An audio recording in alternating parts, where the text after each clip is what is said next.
Nícia. Nós podemos ir abrindo as nossas Bíblias em 1 João. 1 João capítulo 4. Podemos ir abrindo as nossas Bíblias, preparando-nos para tomar notas do sermão, apontamentos do sermão.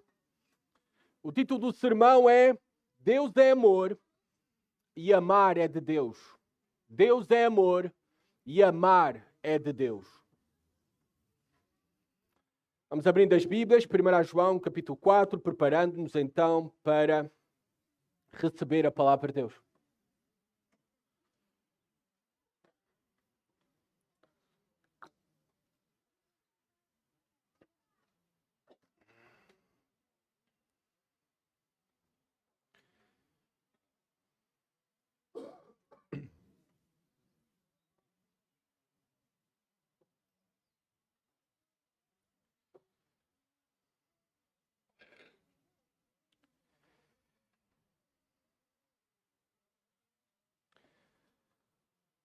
Todos aqueles que são pais, todos aqueles que são mães, sabem que no exercício da paternidade, da maternidade, a mesma implica uma rotina. A mesma implica repetição. Repetição. Tu vais ter que repetir as mesmas coisas, às vezes até diariamente. E isso será até eles deixarem o ninho da casa. E até depois de deixarem o ninho da casa. Repetição. Sabem que o ministério pastorear, é uma rotina. Uma rotina diária de repetir exatamente as mesmas coisas. Repetição das mesmas coisas. Agora, eu não estou a dizer isso de uma maneira negativa. Um dos maiores pregadores do início do século XX, Martin Lloyd-Jones, na Inglaterra, ele dizia que a repetição é a quinta essência do aprendizado. A repetição é a quinta essência do aprendizado. A repetição é útil. A repetição é importante. A repetição é necessária. O apóstolo João sabia disso. E ele usou a repetição nesta carta para martelar verdades fundamentais e preciosas. Agora pensemos num prego. Um prego não entra na madeira com uma única batida. Só se tu és muito profissional, não é? Logo, à primeira, acerta logo. Tu tens de bater no mesmo lugar várias vezes. Se tu bateres em lugares diferentes, o prego entorta. Ele não vai entrar, não fixa nada. Mas quando bates repetidamente no mesmo ponto, o prego entra profundamente. A verdade que o apóstolo João quer que entre profundamente em nós é esta, que ele repete ao longo desta carta, e hoje nós vamos ouvir pela terceira vez a mesma verdade. Terceira vez.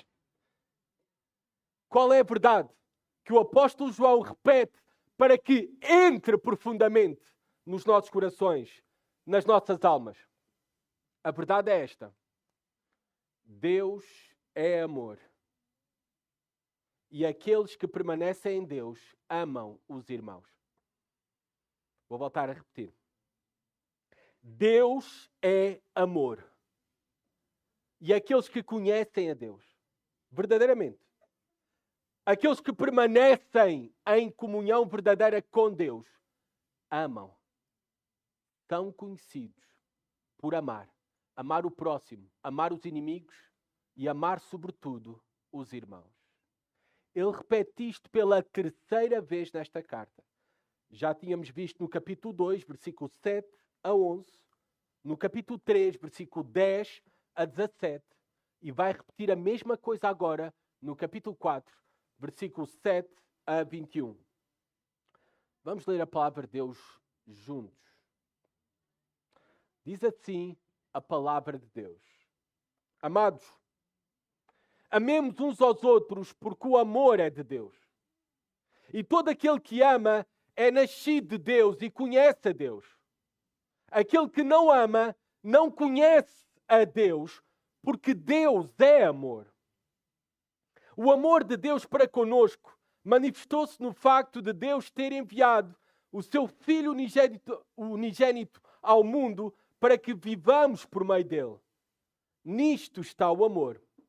Não fomos nós que amamos a Deus, mas foi Ele quem nos amou e enviou o seu Filho como propiciação pelos nossos pecados. Amados, se Deus nos amou assim, nós também devemos amar uns aos outros. Ninguém jamais viu a Deus. Se amamos uns aos outros, Deus permanece em nós e o seu amor é em nós aperfeiçoado. Assim, sabemos que permanecemos nele e ele em nós, por ele nos haver dado do seu Espírito. E nós temos visto e testemunhado que o Pai enviou o seu Filho como Salvador do mundo. Todo aquele que confessa que Jesus é o Filho de Deus, Deus permanece nele e ele em Deus. E conhecemos o amor que Deus tem por nós e cremos nesse amor. Deus é amor. Quem permanece no amor, permanece em Deus e Deus nele. Nisto o amor é aperfeiçoado em nós, para que tenhamos confiança no dia do juízo. Pois, assim como Ele é, nós também somos neste mundo. No amor, não há medo. Pelo contrário, o perfeito amor elimina, lança fora o medo, pois o medo implica castigo. E quem tem medo não está aperfeiçoado no amor. Nós amamos porque Ele nos amou primeiro. Se alguém diz, eu amo a Deus e odeio o seu irmão, é mentiroso. Pois quem não ama o seu irmão, a quem viu, não pode amar a Deus, a quem não viu. E dele temos este mandamento: quem ama a Deus, ame também o seu irmão. Agora, o apóstolo João vai ampliar um pouco mais aquilo que ele tem repetido ao longo desta carta. Deus é amor. E aqueles que verdadeiramente conhecem a Deus, que são filhos de Deus, as suas vidas também são marcadas por amor. Agora ele vai repetir, mas ampliar também a profundidade desta verdade. Reparemos então como ele faz. Primeiramente, do versículo 7 ao versículo 8. Deus é amor e quem ama nasceu dele. Deus é amor e quem ama nasceu dele. Nasceu de novo. Tem um novo coração. Deus o transformou. Reparem, versículo 7. O mandamento repetido. Amados, amemos uns aos outros.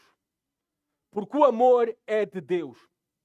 E todo aquele que ama é nascido de Deus e conhece a Deus. Reparem o mandamento repetido ao longo desta carta: amemos uns aos outros.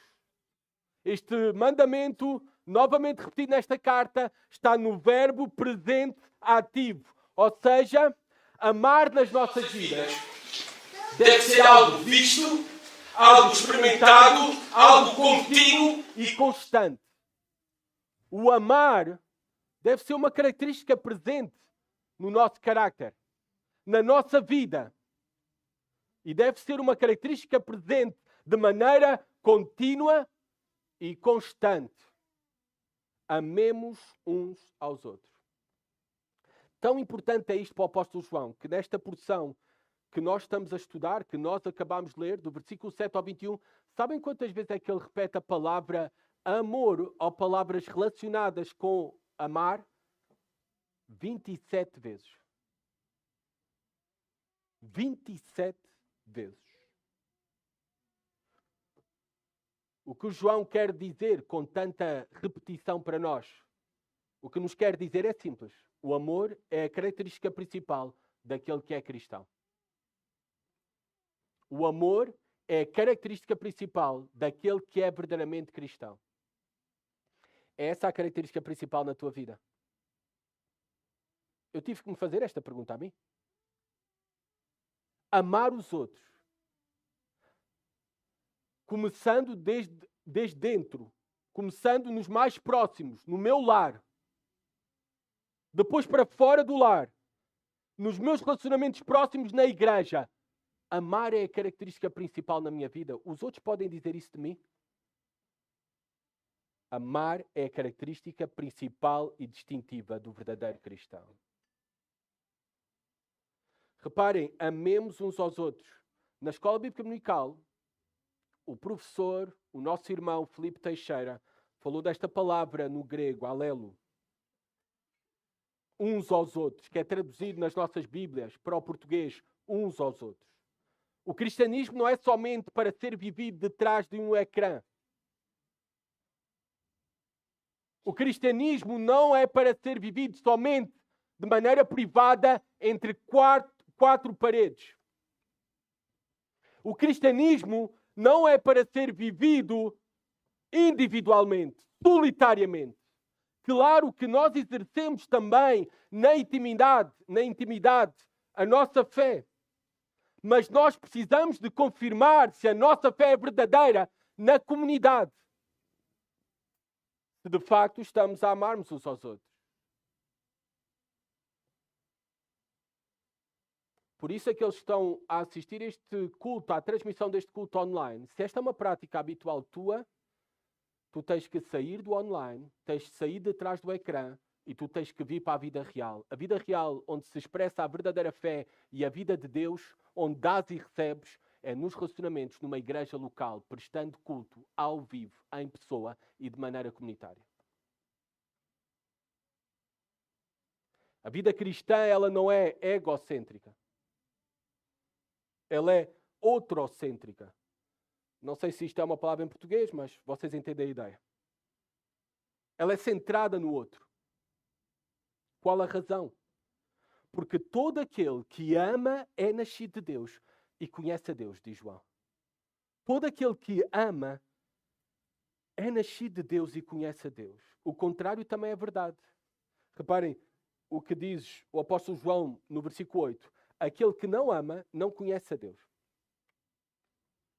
Não nasceu de Deus, ainda não nasceu de novo. Somente aqueles que nasceram de novo, que receberam um novo coração, que foram transformados, que passaram da morte para a vida, eles conhecem a Deus e a característica principal da sua vida é o amor.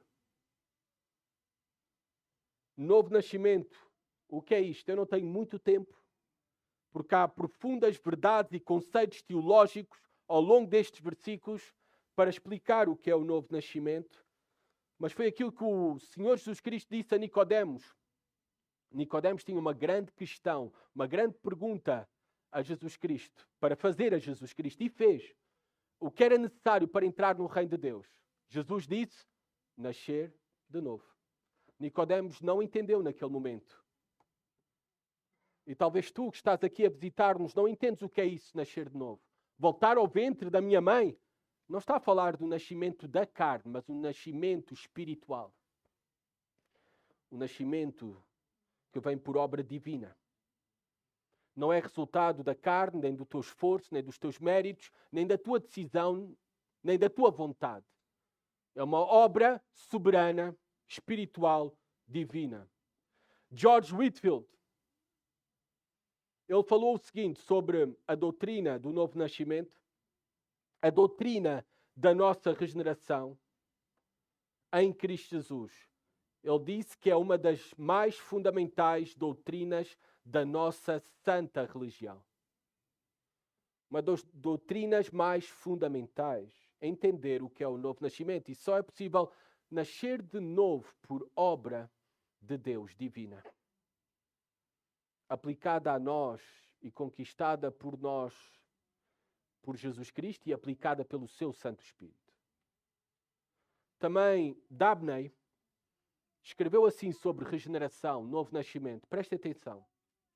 Novo nascimento é quando alguém experimenta uma renovação sobrenatural das disposições que determinam o propósito moral e do entendimento na apreensão da verdade moral e espiritual. O todo resultando numa permanente e fundamental conversão nas ações do homem como um todo, tanto para com o pecado como para com a santidade, a carne e Deus. Para tal mudança, a vontade humana é absolutamente incapaz e irrelevante. Ela, a regeneração, o novo nascimento, é, portanto, uma obra divina e todo poderosa do Pai e do Filho, através do Espírito Santo, como seu agente. O que é isso, o novo nascimento? O apóstolo Paulo, em Efésios capítulo 2, versículo 1, disse que Deus nos deu vida, estando nós mortos em delitos e em pecados. O morto não pode sentir, o morto não pode desejar, o morto não pode responder, o morto não pode ver, o morto não pode ouvir. Para nós crermos, necessitamos primeiramente que Deus nos dê vida. E aí sim depois podemos olhar para a glória de Cristo e desejar a mesma. Reconhecer a Cristo como nosso Senhor e Salvador. Ter um desejo por Deus. Porque o apóstolo Paulo diz em Romanos que não há quem busca Deus. Não há quem deseja Deus. E vocês estão a pensar, mas há tantas religiões. O homem está à busca de Deus. À busca do Deus que eles criaram com a sua mente. De acordo aos seus desejos. Não estão a buscar e a desejar o verdadeiro Deus. O Deus revelado nas Escrituras. Para isso é necessário primeiramente nascer de novo. Aqueles que nasceram de novo, esta obra invisível se transforma visível para os outros através da característica principal nas suas vidas. É o amor. É o amor. Então, conhecer a Deus não tem a ver principalmente com a capacidade intelectual ou académica de alguém. Conhecer a Deus é principalmente uma questão do coração, de ter um novo coração ou não. Os falsos mestres que o apóstolo João combate ao longo desta carta, eles sabiam muito sobre Deus. Eles eram mestres. Mas eles não conheciam verdadeiramente a Deus. E isso se manifestava não apenas pela sua má teologia, e nós vimos isso no último domingo, a sua má teologia, a má compreensão sobre a pessoa e obra de Cristo, mas também se manifestava que eles não conheciam a Deus de coração pela ausência do amor nas suas vidas. A ausência do amor ao próximo nas suas vidas. Quem nasceu de Deus, quem conhece verdadeiramente a Deus, é filho de Deus e, como tal, necessariamente será alguém que é conhecido por amar. Porque irá refletir a própria natureza do seu Pai. E se tem a Deus como Pai, a natureza de Deus, qual é? Qual é a natureza divina? Versículo 8. Aquele que não ama não conhece a Deus, porque Deus é amor. A natureza de Deus é amor. O amor faz parte da natureza de Deus.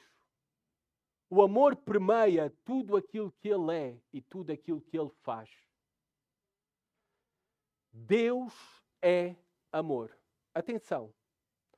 Não olhes para esta pequena letra, artigo, é. Não olhes como um sinónimo para igual. Deus é igual ao amor. Porque senão tu tens de dizer que o amor é Deus. E não é isso que João quer afirmar. O amor é Deus. Isso não é uma afirmação correta. É uma heresia. Deus é amor. Então o que é que o apóstolo João está aqui a fazer? Está a fazer uso, aqui tenho alguns professores de português, ele está a fazer uso de um recurso literário, uma figura de linguagem, conhecida por nós como hipérbole. Ou seja, ele está a afirmar e a concentrar tudo na natureza de Deus para amor, que permeia tudo. Assim como Jesus o fez também. Quando em João, capítulo 14, versículo 6, ele disse, Jesus, eu sou o caminho, a verdade e a vida.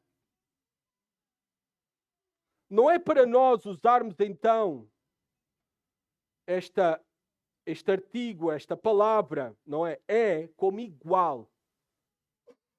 Senão afirmaríamos que o amor é Deus.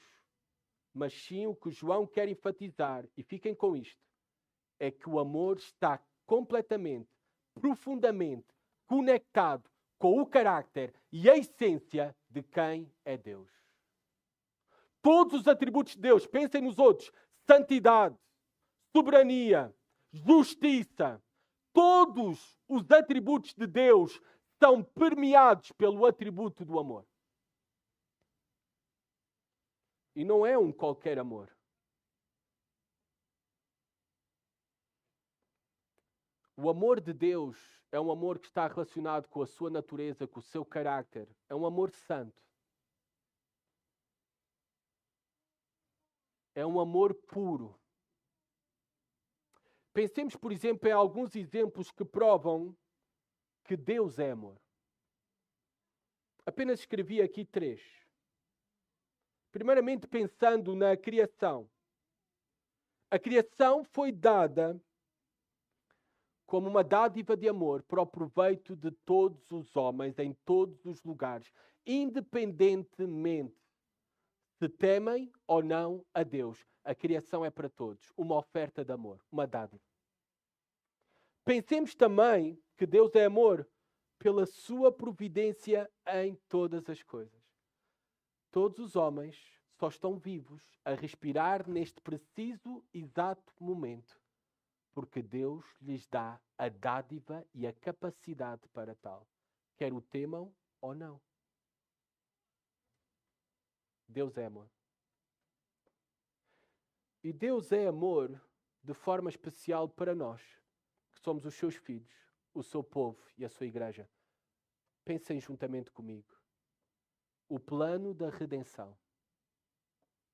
O plano da redenção que alcança todos os seus eleitos desde a eternidade.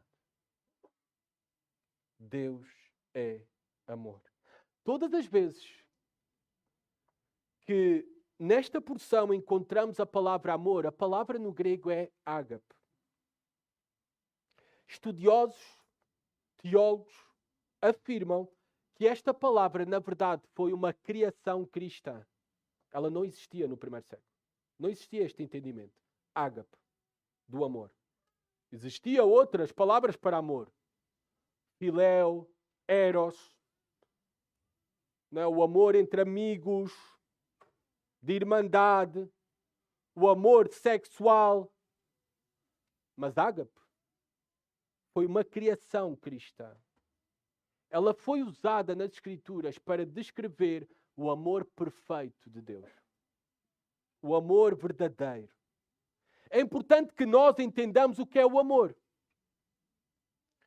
E para nós entendermos o que é o verdadeiro amor, nós temos que encontrar esse significado do que é o verdadeiro amor nas Escrituras, na Bíblia, na Palavra de Deus. Não na definição, adolescentes, jovens aqui presentes, não na definição que dá Taylor Swift. Ou os mais antigos, Elvis Presley. Peço desculpa se toquei em alguma vaca sagrada. Para os portugueses aqui presentes, fãs talvez, nós temos que encontrar a definição do que é o verdadeiro amor, não na Bárbara Tinoco. Não no Escalema.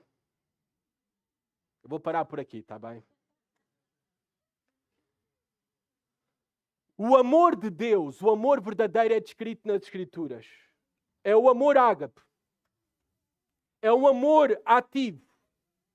É um amor incondicional. É um amor contínuo. É um amor consistente. É um amor puro. É um amor eterno. O amor jamais acaba. Esse é que é o verdadeiro amor. Deus é a providência desse amor, a fonte desse amor e é o padrão do que é amar. É o exemplo, o modelo. só encontramos o modelo do verdadeiro amor em Deus. E Ele vai nos apresentar qual é. Reparem, do versículo 9 até ao versículo 12. O padrão, o modelo, o exemplo do verdadeiro amor. Reparem, Deus manifestou o seu amor no envio do Filho, do seu Filho. Versículo 9. O amor de Deus para conosco manifestou-se no facto de Deus ter enviado o seu Filho unigênito ao mundo para que vivamos por meio dele. Como é que o amor de Deus, Deus que é Espírito invisível, se tornou visível para nós? Como é que nós podemos conhecer o seu amor de uma maneira visível? Ele deu-se a conhecer, ele mostrou-se no facto de Deus ter enviado o seu Filho unigênito ao mundo. O amor de Deus não se ficou pelas palavras. Falar é fácil. O verdadeiro amor é ação, é decisão, é decidir amar e agir. Ele não se ficou pelas palavras, antes pelo contrário, Deus é amor e deu a maior prova de todas. A maior prova de amor de todos os tempos foi o envio do Filho de Deus a este mundo. O Filho unigênito. Sempre quando tu vês o apóstolo João, e ele gosta deste termo para Jesus Cristo, o Filho unigênito, ele está a fazer uma relação singular de Jesus Cristo, o Filho, a segunda pessoa da Trindade, com a primeira pessoa da Trindade, com Deus, o Pai. Uma relação única e singular. Nós somos chamados filhos de Deus por adoção. Por adoção. Agora, nós não somos filhos unigênitos. Ele é o único. Ele é o único. Único no quê? Ele é o único Filho de Deus devido à sua pré-existência. Ele é eterno. Porque Ele é o próprio Deus. Ele é o único Filho de Deus em essência.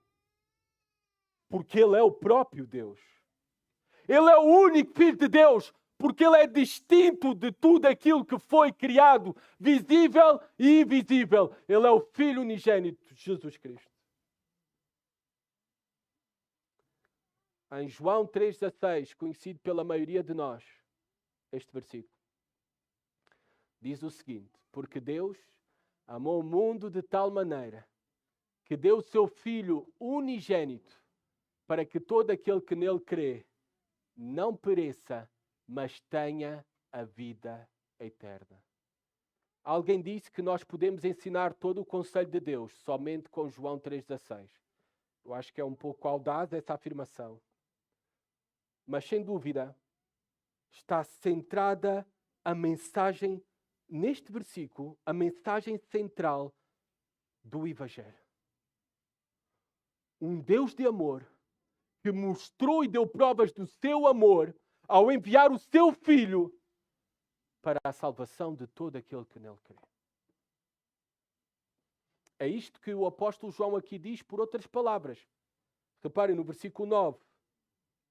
O amor de Deus para conosco manifestou-se no facto de Deus ter enviado o seu Filho unigênito ao mundo para que vivamos por meio dele. É a mesma coisa, para que tenhamos vida eterna, para que sejamos salvos, para que vivamos, para que recebamos a vida de Deus, a vida eterna, esta vida em qualidade e esta vida em quantidade. Versículo 10. Nisto está o amor. Em que está o amor?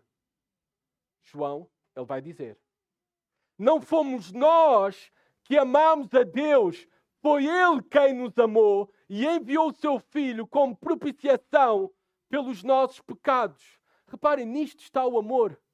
Quais são as provas do amor? João vai dar mais provas do amor. Enviou o seu Filho, mas também Ele nos amou.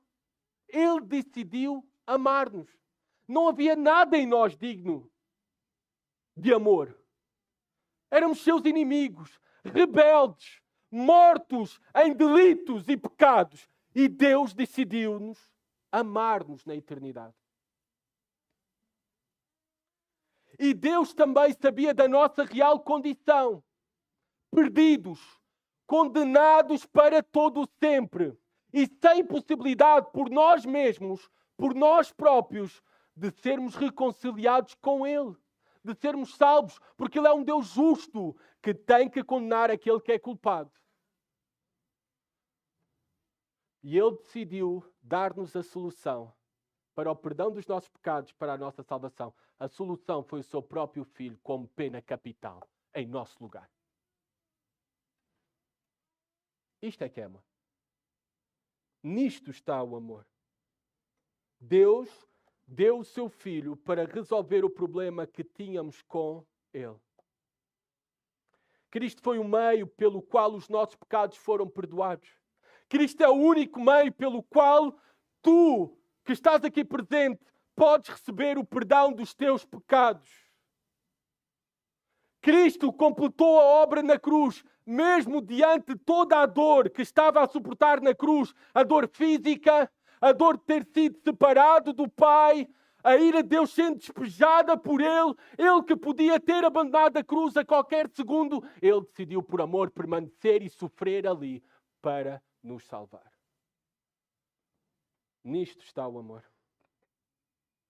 O amor está nesta grande obra de salvação que nós já recebemos. A propiciação pelos nossos pecados. O que é esta palavra tão complicada? No templo, havia a arca no tabernáculo e depois no templo, a arca da aliança. A tampa da arca da aliança se chamava o propiciatório. Agora, o que é que significa esta palavra? Esta palavra significa satisfação ou apaziguamento. Do quê? Satisfação do quê? Satisfação da santidade de Deus, satisfação da santidade de Deus, apaziguamento do quê? Da ira de Deus. Que estava virada contra nós, para todo o sempre. Sabem o que é que se fazia na tampa da Arca da Aliança, no propiciatório? Ia lá o sumo sacerdote e espargia o sangue do sacrifício no lugar, esse sacrifício, esse animal que foi sacrificado para que os pecados do povo fossem cobertos. Sabem quem foi espargido? Que sangue é que foi espargido no propiciatório do céu? Diante do trono de Deus, o sangue do seu próprio Filho, Jesus Cristo, em nosso favor, para satisfazer a ira de Deus. E um sangue tão perfeito e tão puro, o sangue do seu próprio Filho, que é suficiente para o perdão dos nossos pecados passados, presentes e futuros, e para a nossa reconciliação com Deus para todo o sempre. O sacrifício substitutivo de Jesus na cruz satisfez a ira de Deus contra o pecado. Que grande salvação! Que grande Salvador nós temos! Qual a razão de tudo isto? Uma única razão. Deus é amor. O seu amor. O seu amor. E agora, o apóstolo João continua. Se Deus nos amou assim, manifesta em Jesus Cristo, no seu ato de enviar o seu Filho e na obra de Cristo, podemos contemplar o seu amor eterno por nós. Então, como é que nós devemos responder? Versículo 11. O apóstolo João diz: Amados, se Deus nos amou assim, nós também devemos amar uns aos outros. Reparem, está a repetir este mandamento. No capítulo 3, versículo 16, ele diz que devemos dar a vida pelos nossos irmãos. Sabem de onde é que tirou isto? É porque o verdadeiro amor realmente é um amor sacrificial. É o amor de Deus. Ele se sacrificou por nós. Então nós não podemos dizer que amamos os nossos irmãos se nós não nos estamos a sacrificar pelos nossos irmãos. O que está a dizer o apóstolo João é: se Deus nos amou assim, nós também devemos amar uns aos outros. É em Deus que vemos o padrão do que é amar verdadeiramente. Se nós não amamos de uma maneira também incondicional, sem esperar nada em troca, nós não podemos retribuir nada a Deus. Este é que é o verdadeiro amor. Se nós não nos amamos assim, uns aos outros, incondicionalmente e sacrificialmente, então os nossos relacionamentos é qualquer outra coisa, mas não é amor. Não é amor. Se quando as coisas temos problema com alguém, cancelamos, viramos as costas, ficamos amargurados, ao primeiro problema na igreja, quando as coisas ficam difíceis, saímos e vamos embora, então aquilo que tu dizes ter não corresponde à realidade. Porque o verdadeiro amor é incondicional e sacrificial. Esse é que é o amor que vem de Deus. Se Deus nos amou assim, nós também devemos amar uns aos outros. Pergunta-te, assim como eu também tive que perguntar-me ao longo desta semana. O que é que eu estou a fazer em sacrifício pelos meus irmãos? Pergunta-te se só estás interessado em receber, não dar. Pergunta-te se só tens o desejo de relacionar-te com aqueles com quem te identificas. Pergunta-te até se tu tens em casa 2 casacos e sabes que um dos teus irmãos está a passar frio. Pergunta-te se tu estás disposto a dar um casaco ao teu irmão em necessidade. O verdadeiro amor não são meras palavras. É ação, sacrifício e incondicional. Esse é o verdadeiro amor. É esse o amor daqueles que nasceram de novo. Daqueles que são filhos de Deus. Versículo 12, reparem esta declaração poderosa. Ninguém jamais viu a Deus. Não, Deus é Espírito. Ninguém jamais viu a Deus. Aliás, nem podíamos aguentar estar diante da sua presença e o contemplar. Também quando o apóstolo João está a escrever esta palavra, Jesus Cristo já não estava presente. Já não se podia ver. Já tinha ascendido aos céus. É por isso que João vai dizer, ninguém jamais viu a Deus. Mas como é que Deus pode ser conhecido? Reparem esta declaração poderosa. Deus se torna visível agora aos homens através do seu povo. Através do seu povo que reflete o seu amor nos uns aos outros. É assim que Deus se torna conhecido. Reparem versículo 2. Se amamos uns aos outros, Deus permanece em nós e o seu amor é em nós aperfeiçoado. O amor de Deus cresce, é visível, é mais visível, é melhor conhecido em nós e através de nós. E Deus se torna visível aos homens por meio do amor do seu povo, que é manifesto nos nossos relacionamentos. Não foi isso que Jesus Cristo disse em João 13:35? Nisto conhecerão que são meus discípulos, se vos amardes uns aos outros.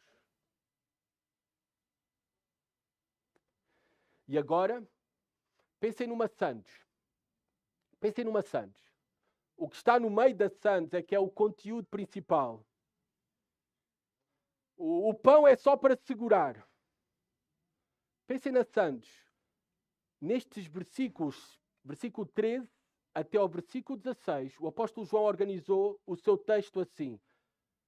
Alguns vão dizer que há um quiasmo e não sei o quê. Isso eu deixo para os académicos, está bem? Para os eruditos.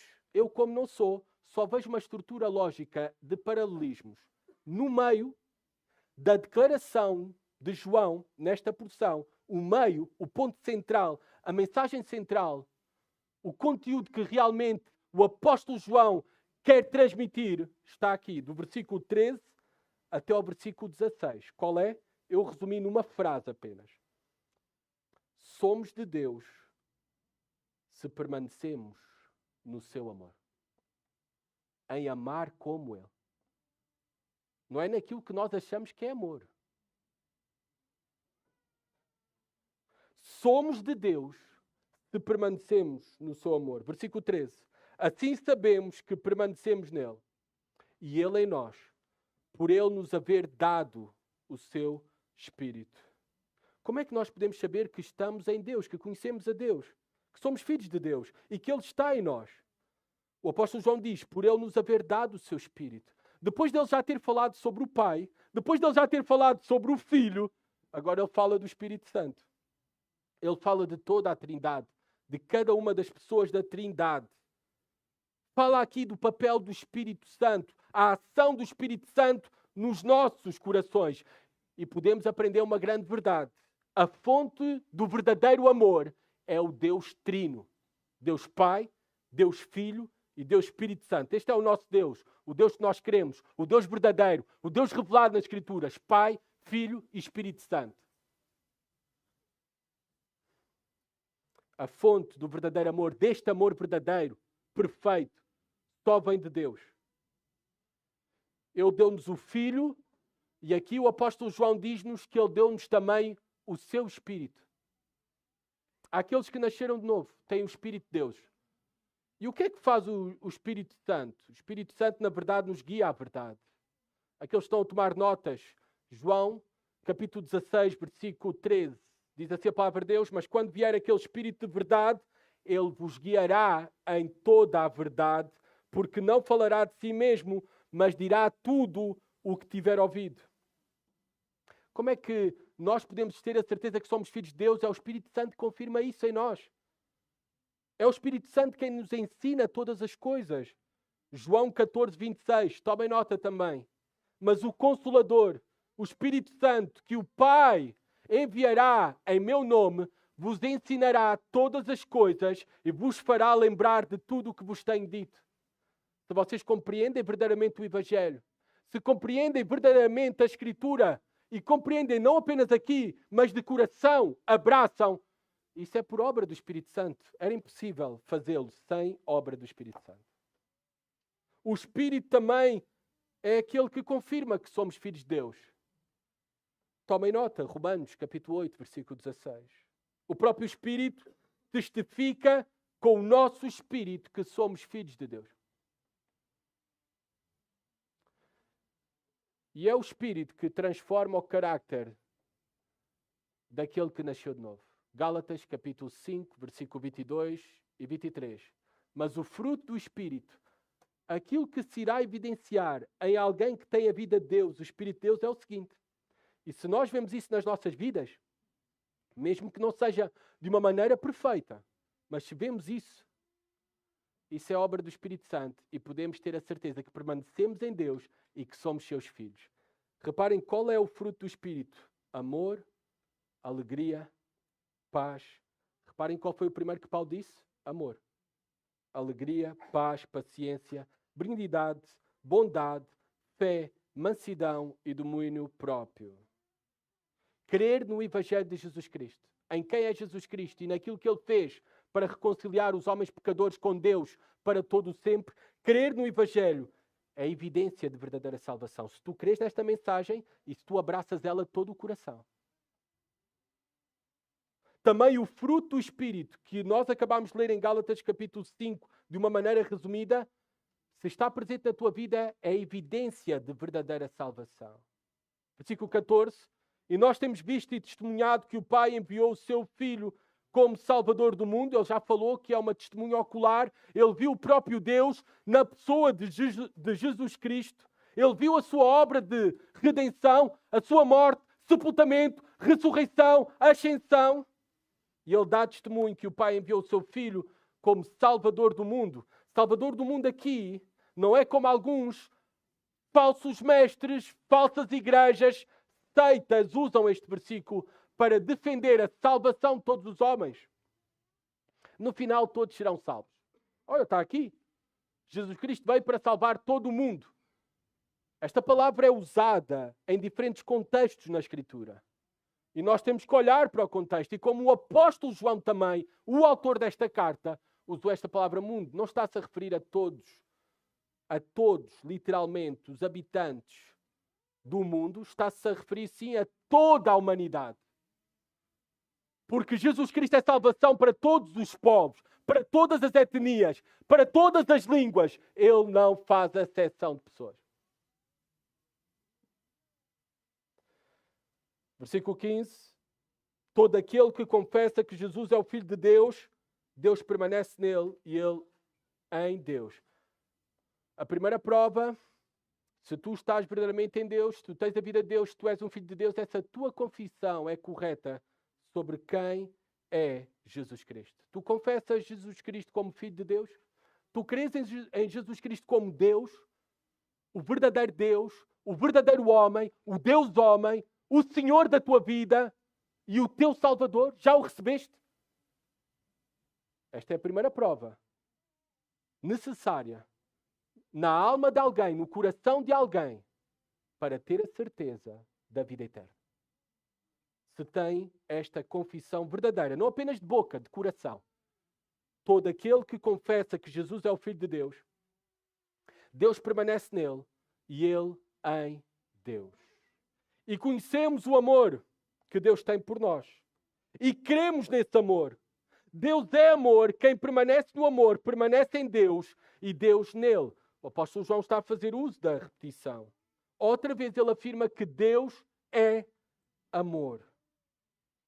Se a natureza de Deus é amar, a natureza daqueles que têm o Espírito de Deus, qual é que vai ser? Necessariamente também é amar. Amar será algo habitual na sua vida. Nós podemos dizer isso de nós? Amar é algo habitual em nós? Os outros podem ver isso em nós? O nosso coração é conhecido pela amargura, o ressentimento, o ódio, a aspereza, a rudeza.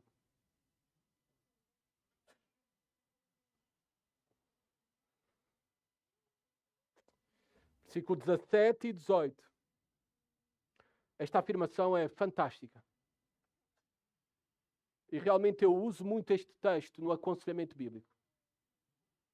Diz assim, versículo 17 e 18. Prestem atenção, por favor. Nisto o amor é aperfeiçoado em nós, para que tenhamos confiança no dia do juízo, pois assim como Ele é, nós também somos neste mundo. No amor não há medo. Pelo contrário, o perfeito amor elimina o medo, pois o medo implica castigo, e quem tem medo não está aperfeiçoado no amor. Uso muito este versículo para quem chega até mim buscando ajuda, lidando com ansiedade, com medo, com preocupação, diagnosticado com um cancro, e até para pessoas que têm uma sentença de morte. Nisto o amor é aperfeiçoado em nós, reparem, para que tenhamos confiança no dia do juízo. Se nós temos conhecimento do verdadeiro amor de Deus, se nós já o provamos, se nós consideramos o seu amor manifesto em Jesus Cristo e tudo o que temos em Jesus Cristo, o seu sacrifício, o seu amor soberano, eterno, incondicional, sacrificial por nós, contínuo, consistente, nós iremos crescer na convicção que Ele nos ama e que Ele, de facto, Deus é amor. E esta será a minha maior e melhor esperança. Mesmo que eu seja amanhã diagnosticado com uma enfermidade, com um cancro, mesmo quando eu veja o aproximar do fim da minha vida, a única coisa que me dará consolo no leito da doença, da enfermidade, o leito da morte, será a certeza que Deus é amor. Que Deus me ama. E que Deus me amará para sempre. É esta certeza que dá confiança no dia do juízo. Se conhecemos e confiamos no amor de Deus, então não pode existir medo nos nossos corações. Claro, seremos tentados ao medo, mas Ele não pode dominar os nossos corações. Ele não nos pode paralisar. Medo do juízo futuro, da condenação, da punição, já não há. Porque toda a ira de Deus foi derramada em Jesus Cristo. Ele morreu em nosso lugar. Já não há mais punição para nós. Agora sim temos nele vida, vida eterna. Por isso não tememos a vinda de Jesus Cristo em juízo, a sua segunda vinda. Nós confiamos no seu amor e confiamos que Ele nos guardará para todo o sempre e que nos espera é salvação. É por isso que temos uma boa expectativa pela vinda de Cristo. Não tememos a mesma. E o apóstolo João vai dizer, pois assim como Ele é, nós também somos neste mundo. Deus nos tem tratado como trata e como tratou o seu Filho Jesus Cristo. Nós somos vestidos pela justiça de Cristo. Já fomos. Nós somos vistos por Deus o Pai como justos, por causa que fomos vestidos pela justiça de Cristo. Nós também fomos capacitados, é o seu poder em nós, o seu Espírito, que nos capacita para praticar a sua justiça. E por isso, o apóstolo João diz, assim como Ele é, nós também somos neste mundo. Ou seja, se somos verdadeiros filhos de Deus, imitaremos o Pai Celestial neste mundo. No amor não há medo. O perfeito amor lança fora o medo, elimina o medo, pois o medo implica castigo. Sabem quando é que eu tinha medo de apanhar dos meus pais? Quando eu aprontava algo, quando eu fazia algo de errado. Era aí que eu tinha medo de apanhar dos meus pais. Sabem quando é que eu tenho medo da polícia? Quando eu talvez estou com o telemóvel na mão, em situações, e vocês entendem que eu não deveria ter o telemóvel na mão, e ser apanhado pela polícia. Infrações é que nos levam a ter medo no coração. O medo está associado a uma punição. Agora, qual é a ideia que tu tens de Deus? Como um Deus que te pune? Que te quer o teu mal? Que tem prazer no seu sofrimento? Não. Ele te deu a ti, te deu a mim, ao seu Filho, Jesus Cristo. Nos fez seus filhos. Temos a sua vida e vida para todo sempre. Não temos de ter medo. Apenas confiança. Confiança e descansarmos em Deus. Porque quem tem medo, diz o apóstolo João, não está aperfeiçoado no amor. Nesta semana, a minha filha Laura perguntou-me se era pecado ter medo de Jesus. Bem, aqui está a resposta, filha. Nós devemos ter respeito e reverência de Jesus. Ele é o Deus Todo-Poderoso. Mas medo não. Medo não. Porque nós já não estamos baixo condenação. Deus nos ama perfeitamente em Cristo. Nós temos o seu Espírito. A sua presença em todo o tempo conosco. As suas promessas para nós. Não devemos ter medo de nada nem ninguém. Não devemos andar ansiosos pelo que seja. A maior prova do amor de Deus por nós já nos foi dada. Não há que duvidar mais, mas sim descansar na maior prova de amor por nós. Ele nos deu Jesus Cristo. Concluindo, versículo 19 a 21. A conclusão que resume todo o capítulo 4. Amar a Deus é inseparável de amar o irmão. Amar a Deus é inseparável de amar o irmão. Versículo 19. Nós amamos porque Ele nos amou primeiro. Ele é que derramou o seu amor em nós. Nós estávamos, como ontem vimos, com um grupo de homens, estávamos a estudar a doutrina da depravação total, que ensina que o pecado corrompeu toda a natureza humana, tornando impossível que alguém venha a Deus sem a ação prévia da graça divina. Mas foi o amor perfeito, eterno e soberano de Deus que nos atraiu para Ele. Reparem isto nas palavras de Jesus Cristo. Eu sei que já estamos a esgotar o tempo, mas reparem, acompanhem-me a João 15. Eu vou ler rapidamente para vocês. João 15, versículo 9. Como o Pai me amou, assim eu também vos amei. Permanecei no meu amor. Versículo 16. Não fostes vós que me escolhestes, pelo contrário, eu vos escolhi e vos designei a ir e dar fruto, e fruto que permaneça, a fim de que o Pai vos conceda tudo quanto lhe pedires em meu nome. Ainda no capítulo 15, versículo 19.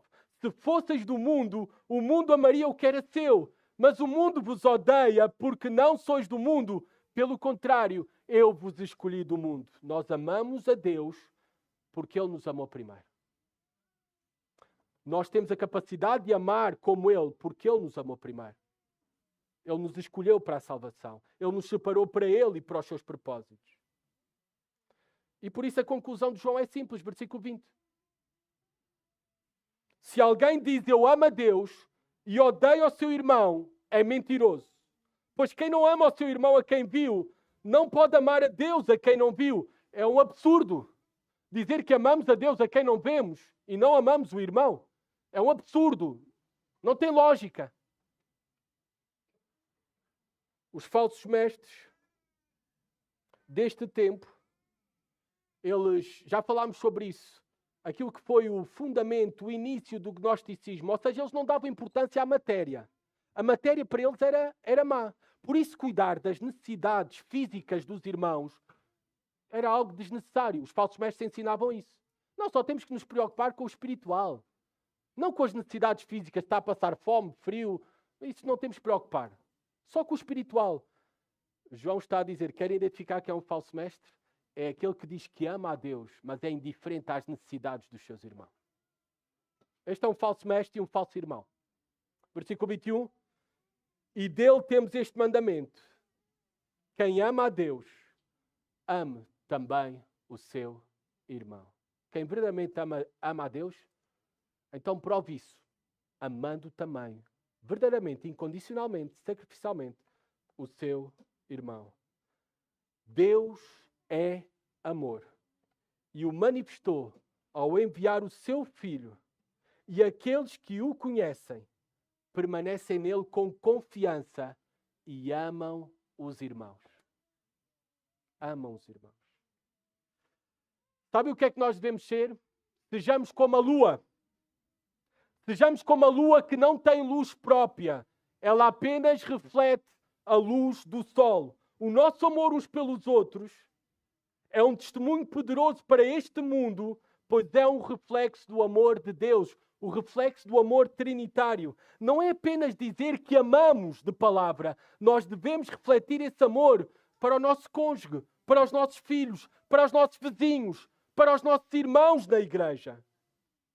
O marido deve amar a esposa, o irmão deve amar o outro irmão, a igreja deve amar os fracos e renegados da sociedade. Os crentes até devem amar os próprios inimigos. Examinemos por isso e examina o teu coração. Se tens algo no teu coração contra alguém, contra algum irmão teu, arrepende-te. Um cristão não pode permanecer na amargura, no ódio contra alguém. Quando os cristãos começaram a espalhar-se pelo Império Romano, algo surpreendeu o mundo daquele então. Os pagãos, os incrédulos, começaram a dizer: vede como eles se amam. Esta frase foi registada por Tertuliano no século II. No mundo greco-romano, o mundo do primeiro século, era um mundo onde abandonava-se bebés para morrerem na rua. Era um mundo onde se ignorava os pobres. Era um mundo que desprezava profundamente os escravos. Era um mundo que as esposas só serviam para ter filhos. E podiam os homens ter muitas outras mulheres.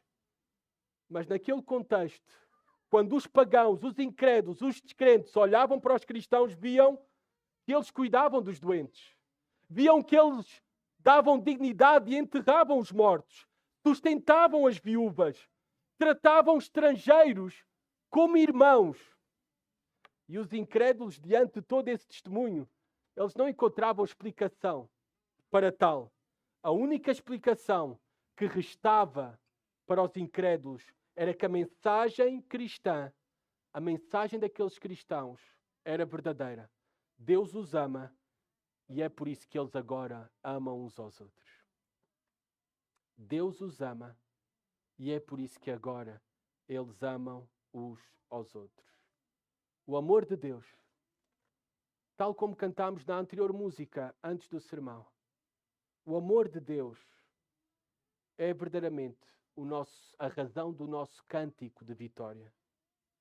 Mesmo diante de uma realidade assustadora, de uma geração corrompida e perversa, mesmo vivendo nos dias maus, os dias em que nós vivemos neste mundo, nós podemos ter uma certeza. Deus é amor e nada nem ninguém nos pode separar do amor de Deus. Vamos ler em pé agora, todos juntos, ler em pé, Romanos capítulo 8. E vamos transformar na nossa oração de conclusão deste sermão. Romanos capítulo 8, versículo 31 a 39. Vamos ler a palavra de Deus em espírito de oração. Diz assim a palavra de Deus, este cântico, o nosso cântico de vitória. Portanto, que poderemos dizer diante dessas coisas? Se Deus é por nós, quem será contra nós? Aquele que não poupou nem o próprio Filho, mas pelo contrário, o entregou por todos nós, como não nos dará também com ele todas as coisas?